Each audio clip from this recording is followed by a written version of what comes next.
নমস্কার, আমি তরুণ ঘোষ। আচ্ছা, এই কলকাতা দখলের যে হুমকি টুমকি দিয়ে একেবারে চারদিকে মাতিয়ে দেওয়া হয়েছে, তাতে রিয়াকশন যেমন ভারতে হয়েছে তেমন অন্যান্য জায়গাতেও হয়েছে, বিদেশে তো হয়েছেই। যে কি করে একটা ছোট দেশ এত বড় হুমকি দিচ্ছে ভারতের মতো একটা বড় দেশকে। আচ্ছা, এইবারে একটা বাস্তবতা একটা বিচার করা যাক একটু, মানে কি বেসিসে এইটা দাবি করা হচ্ছে। তাদের কাছে কি আছে, ভারতের কাছে কি আছে। হতেই পারে ছোট দেশ, হতে পারে ইসরায়েল ছোট দেশ, কিন্তু তামাম একেবারে একে মধ্যপ্রাচ্যকে একেবারে তটস্থ করে রেখে দিয়েছে এরম অবস্থা। তো এখন একটা খবর বেরিয়েছে নিউজ 18 বাংলাতে, আজকেই বেরিয়েছে। কলকাতা দখলের হুমকি বাস্তবে কতটা শক্তিশালী বাংলাদেশের সেনাবাহিনী, ভারতের সঙ্গে ফারাক কতটা। বাংলাদেশিদের এই দাবি কি আদৌ কোনো সারবত্তা আছে, নাকি পুরোটাই আবেগের বশে করা মন্তব্য। সামরিক শক্তির নিরিখে বিশ্বের 145টি দেশের মধ্যে বাংলাদেশের স্থান হচ্ছে 37। অন্যান্য দেশের থেকে কিন্তু অনেকটা ভালো আছে। সেখানে বিশ্বের সামরিক শক্তির বিচারে 4 নম্বরে রয়েছে ভারত। গ্লোবাল ফায়ার নামক একটি ওয়েবসাইটে প্রকাশিত একটি প্রতিবেদন অনুযায়ী বাংলাদেশের সক্রিয় সেনার সংখ্যা 1,63,000। সেখানে ভারতের সক্রিয় সেনার সংখ্যা 14,55,000। বাংলাদেশের সেনাবাহিনীতে কোনো রিজার্ভ সৈন্য নেই, সেখানে ভারতের রিজার্ভ সেনাবাহিনীর সংখ্যায় 11,55,000। বাংলাদেশের বায়ুসেনার হাতে রয়েছে মোট 216টি যুদ্ধ বিমান বাংলাদেশের, সেখানে ভারতের হাতে 2,296টি যুদ্ধ বিমান রয়েছে, মানে 10 গুণ। বাংলাদেশের তুলনায় বায়ুসেনার ফাইটার জেটের সংখ্যা 44, যেখানে ভারতের কাছে রয়েছে 606টি ফাইটার জেট। এবার কত গুণ আপনারা নিজেরা হিসেব করে নিন, কত গুণ। বাংলাদেশিরা ভারতকে হুমকি দিলেও তাদের দেশের বায়ুসেনার হাতে অ্যাটাক এয়ারক্রাফট একটিও নেই, যেখানে ভারতের হাতে 130টি অ্যাটাক এয়ারক্রাফট রয়েছে। ভারতীয় বায়ুসেনার কাছে রাফালের মতো অত্যাধুনিক যুদ্ধ বিমানও রয়েছে। বাংলাদেশের কাছে 73টি হেলিকপ্টার থাকলেও একটিও অ্যাটাক হেলিকপ্টার নেই, যেখানে ভারতের কাছে হেলিকপ্টার রয়েছে 869টি, অ্যাটাক হেলিকপ্টার রয়েছে 40টি। বাংলাদেশের সশস্ত্র বাহিনীর কাছে ট্যাঙ্ক রয়েছে 320টি, সেখানে ভারতের হাতে রয়েছে 4,614টি ট্যাঙ্ক। সবকটা কিন্তু অপারেশনাল, এগুলো কিন্তু পুরো অপারেশনাল রাখা হয়। বাংলাদেশের ট্যাঙ্ক বলতে পারবো না, আমাদের ট্যাঙ্ক প্রতিদিন অপারেশনাল রাখা হয়, তাকে মেরামত করে রাখা হয়, যাতে কোনো সময় মানে দরকার হলে তো সেই যেন বিগড়ে না যায়। বাংলাদেশের কাছে থাকা কামানের সংখ্যা 464, যেখানে ভারতের কাছে রয়েছে 3,383টি কামান। বাংলাদেশের কাছে থাকা রকেটের সংখ্যা 71, সেখানে ভারতের কাছে রয়েছে 702টি রকেট। বাংলাদেশের কাছে সাবমেরিন রয়েছে মাত্র 2টি, ভারতের কাছে সাবমেরিনের সংখ্যা 18। এই হচ্ছে আপনার কম্প্যারিজন। আর এই কম্প্যারিজনে সব থেকে এই যে হাওয়াগুলো তোলা হচ্ছে না, যে আমরা যুদ্ধ করব, আর যুদ্ধ তো আর হাওয়ায় চলে না। এখানে তো গোলা বারুদের হিসেব তো নেই। গোলা বারুদ অফুরন্ত, আমাদের কিনে আনতে হবে না। গোলা বারুদ অফুরন্ত আমাদের এখানে তৈরি হয়। গান অ্যান্ড শিল ফ্যাক্টরিতে প্রতি 365 দিন 24x7 গোলা বারুদ তৈরি হয়ে যাচ্ছে। ভারত পৃথিবীর কাছে সেই গোলা বারুদ সাপ্লাই করে।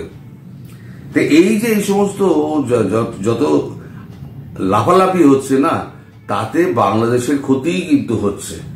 ক্ষতিটা কিরাম হচ্ছে আমি আপনাদের বলি। যেমন বাংলাদেশে আসামে সমস্ত হোটেল বন্ধ করে দেওয়া হয়েছে, আসামের থেকে রপ্তানি বন্ধ করে দেওয়া হয়েছে, নর্থ বেঙ্গলের থেকে রপ্তানি বন্ধ করে দেওয়া হয়েছে।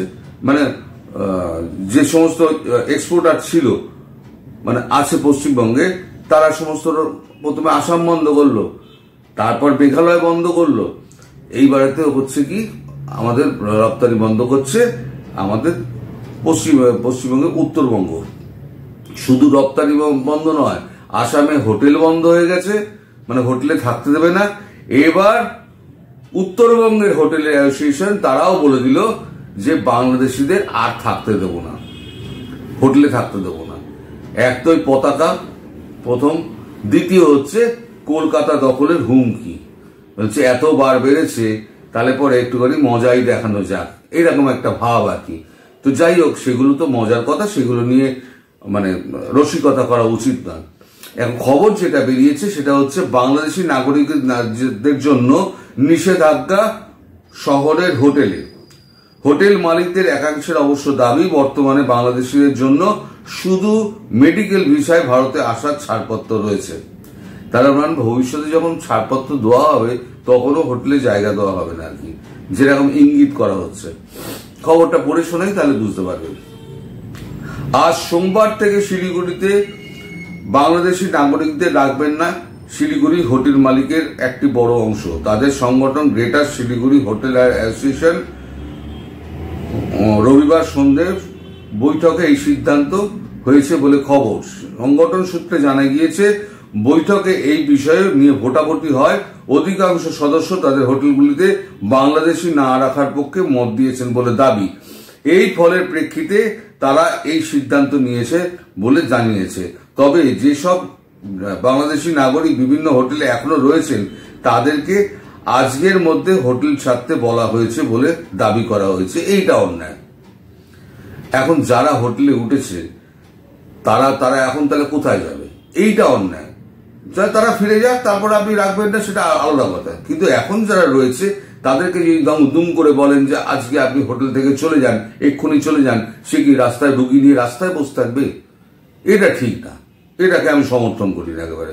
এটা দ্বিতীয়বার আমি উত্তরবঙ্গে আমাদের যে সমস্ত দর্শক রয়েছে তাদেরকে বলবো, আপনার হোটেল অ্যাসোসিয়েশনকে বলুন অন্তত যারা মানে চিকিৎসাটা করতে এসছে তাদের চিকিৎসাটা কমপ্লিট করতে দেওয়া হোক। এটা কিন্তু অন্যায় হবে নইলে। যাই হোক, আবার খবরে ফিরি। হোটেল মালিকদের একাংশের অবশ্য দাবি, বর্তমানে বাংলাদেশিদের জন্য শুধু মেডিকেল ভিসায় ভারতে আসার ছাড়পত্র রয়েছে। ফুলবাড়ি চ্যাংড়ামান্দা সীমান্ত দিয়ে প্রায় প্রতিদিন কিছু রোগী ভারতে চিকিৎসার জন্য আসছেন, ফলে তাদের থাকার সমস্যা হতে পারে। বাধ্য হয়ে তাদের লজ কিংবা বড় হোটেলে থাকতে হবে। বড় হোটেলে থাকা কজনের পক্ষে সম্ভব না তা নিয়েও প্রশ্ন তুলেছে সংগঠনের সদস্যরা। তারা জাতীয়বাদকে সম্মান জানিয়েও বিষয়টা নিয়ে আরো ভাবা উচিত ছিল মনে করেন। মানে বাংলাদেশিদের বলছেন যে আপনাদের এই জাতীয়তাবাদে আঘাত করার ব্যাপারটা আগে ভাবা উচিত ছিল। কদিন আগে উত্তরবঙ্গের মালদাহের হোটেলে মালিকদের একাংশ বাংলাদেশিদের না রাখার সিদ্ধান্ত নিয়েছিলেন। শহরের সংগঠনটির সঙ্গে ছোট বড় 200টির মতো হোটেল রয়েছে। বর্তমানে সে মোট 3-4 জন বাংলাদেশি সেখানে রয়েছেন বলে দাবি। তাদেরকে রাতেই জানিয়ে দেওয়া হবে বলে সিদ্ধান্ত। তবে পরিস্থিতির উপর নির্ভর করে সংগঠন বাকি সিদ্ধান্ত নেবে বলে জানিয়েছে। প্রশাসনকে তাদের সিদ্ধান্তের কথা জানিয়ে দেওয়া হবে বলে দাবি করা হয়েছে। সংগঠনের যুগ্ম সম্পাদক উজ্জ্বল ঘোষ বলেন, বাংলাদেশের হিন্দুদের নিরাপত্তা এবং জাতীয় পতাকার অবমাননা অনেকে মানতে পারছেন না। হোটেলে তার প্রভাব পড়েছে, তবে আমরা পরিস্থিতির উপরে নজর রাখছি।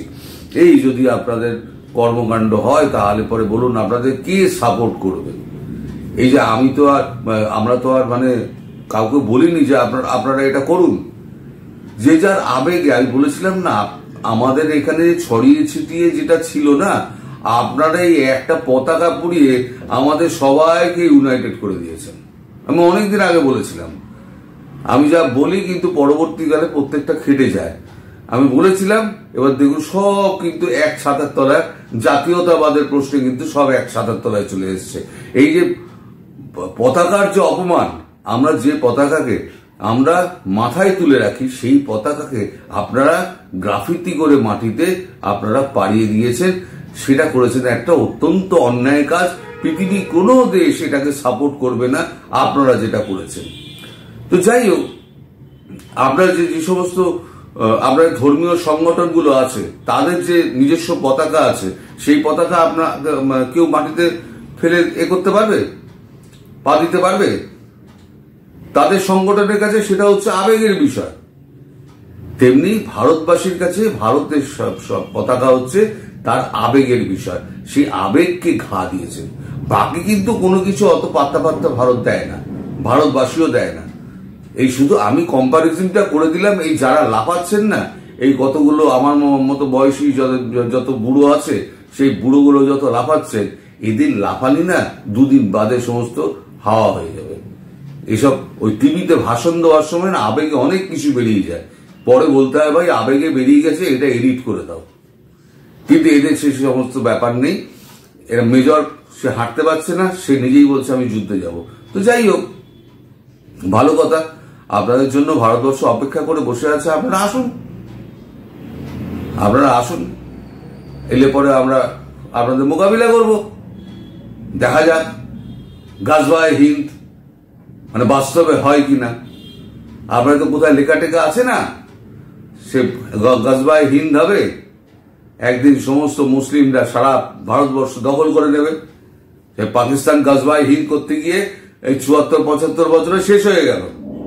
এবার আপনাদের ওই কিরা মাথায় ঢুকেছে, আপনারা গাজওয়ায়ে হিন্দ করতে গিয়ে আপনারা মরবেন। যাই হোক, পরিস্থিতির ওপর সবাই নজর রাখবে। সবাই ভালো থাকুন, সুস্থ থাকুন এবং সাবধানে থাকুন। নমস্কার।